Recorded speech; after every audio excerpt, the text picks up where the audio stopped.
Hello दोस्तों, मैं हूं आपका दोस्त एडवोकेट शिवेंद्र प्रताप सिंह। आज हम बात करेंगे कि अगर दो परिवारों के बीच डिस्प्यूट चल रहा है, कहने का मतलब ये, अगर पति पत्नी के बीच डिस्प्यूट चल रहा है, मुकदमेबाजी शुरू हो गई है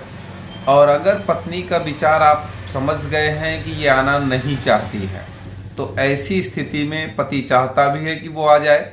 तो पति को करना क्या चाहिए। और ध्यान रखें कि किसी भी फैमिली कोर्ट के माननीय जज साहब के सामने आपको किस तरह से पेश आना है और किस तरह से अपनी बातों को रखना है।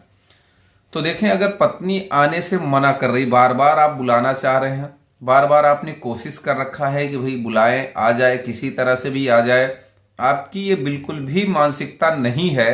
कि आप उसे नहीं रखना चाहते, लेकिन उसकी कहीं ना कहीं ये मेंटेलिटी है कि मैं अब इसके घर नहीं जाऊंगी, इसके साथ नहीं रहूंगी। कारण देखिए बहुत होते हैं। आने के कारण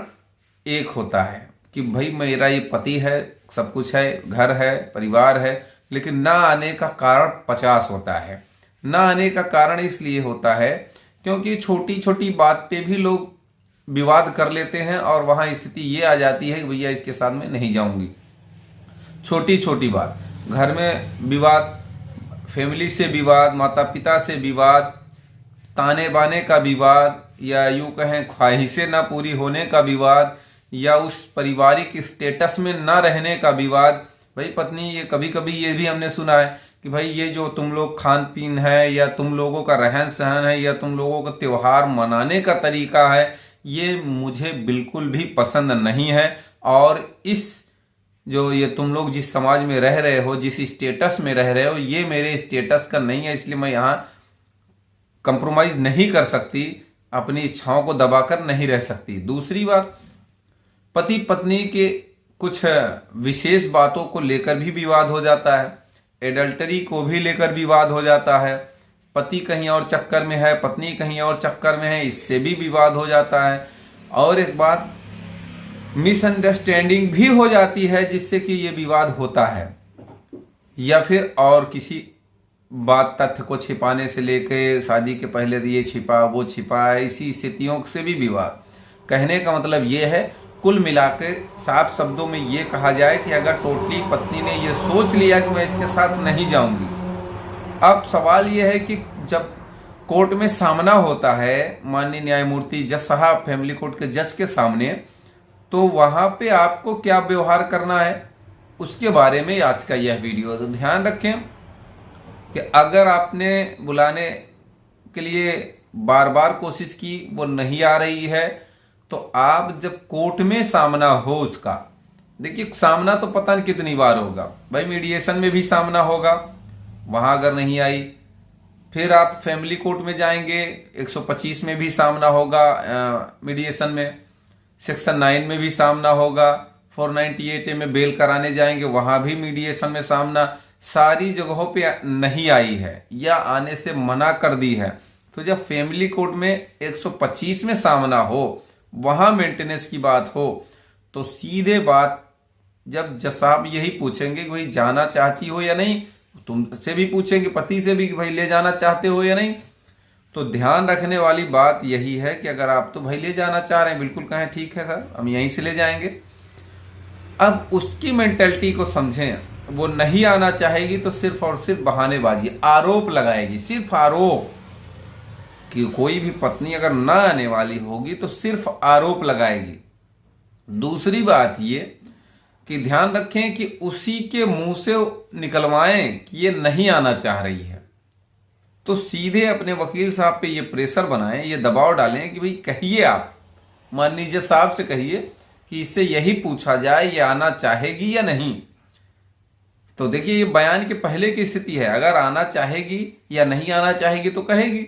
और अगर उसने WS फाइल कर दिया, वहां भी चीजें क्लियर नहीं कर रही है कि ये आना चाहती है या नहीं,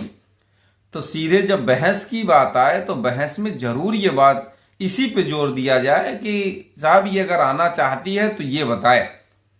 केस तो चलेगा, वो अलग बात है, वो कल की बात है। आज की पोजीशन ये है कि भाई पति ये खड़ा है, ले जाना चाह रहा है, इससे आप पूछ लें, सारी बातों को ये तैयार है मानने के लिए, लेकिन इससे पूछा जाए ये जाना चाहती है या नहीं। अगर वहां आनाकानी करेगी तो ये समझ जाइए वो नहीं आएगी, और अगर नहीं आएगी तो उससे ये बात उसके मुंह से निकलवाइए कि ये नहीं आना चाहेगी। तो ध्यान रखिए, ये मैं इसलिए कह रहा हूं, अगर WS में लिख के दे दिया तो बहुत अच्छी बात, तो सीधे आप फैमिली कोर्ट वाले अपने सेक्शन 9 वाले मुकदमे में सीधा एक्स पार्टी प्रोसीड कराइए। अगर वहां जाती भी है, बराबर तारीख पे जा रही है, लेकिन कोई सवाल जवाब नहीं, तो आप वहां भी यही प्रेशर बनाइए कि अगर ये आना चाहती है तो ये मुकदमा चलेगा, और अगर ये नहीं आना चाहती है तो यहीं से काम खत्म कर दीजिए। तो जब ये आना चाहेगी तो भाई अच्छी बात है, और अगर नहीं आना चाहेगी तो पीड़ित जो लड़की है, औरत है, पत्नी है, उसका ध्यान रखें, उसके बयान में ये 2-4 बार ले आए कि तुम जाना चाहती हो कि नहीं। जब ये क्लियर हो जाएगा, बयानों के आधार पर भी क्लियर हो जाएगा, तो दुनिया की कोई कोर्ट आपको मेंटेनेंस अलाउ नहीं कर सकती, क्योंकि साफ बात यह है कि अगर पत्नी नहीं रहना चाहती है बिना किसी कारण से, बिना किसी युक्त कारण के, क्योंकि ध्यान रखें 498 है कि जितनी FIR हो रही सब फर्जी हो रही, मैक्सिमम 2-4 सही होती है बस। तो जब कहने का मतलब यह है कि उसमें जो आरोप लगे हम आप पे साबित होंगे नहीं, तो जब आप पे आरोप साबित नहीं होंगे, वो आना चाह नहीं रही है, बिना किसी कारण से बैठी हो मायके में, तो जाओ बैठी रहो। तो मेंटेनेंस किस बात की भाई, हम ले जाना चाहते हैं तो हम मेंटेनेंस क्यों देंगे। तो इस तरह से आप मेंटेनेंस से भी बचेंगे और एक अपनी पत्नी की चोरी भी पकड़ेंगे कि ये जाना चाहती है या नहीं। अगर नहीं जाना चाहती है तो क्यों नहीं जाना चाहती है, उसका भी कारण साफ समझ में आपके आ जाएगा, पता भी चल जाएगा। तो उम्मीद करता हूँ, आशा करता हूँ आज का यह वीडियो आपको बेहद पसंद आया होगा। कोई सवाल जवाब शेष रह गया तो स्क्रीन पर चल रहे नंबर पे जानकारी ले सकते हैं। उम्मीद करता हूँ यह वीडियो पसंद आया होगा। अगर वीडियो पसंद आया तो वीडियो को लाइक करें, शेयर करें, यूट्यूब चैनल को जरूर सब्सक्राइब करें।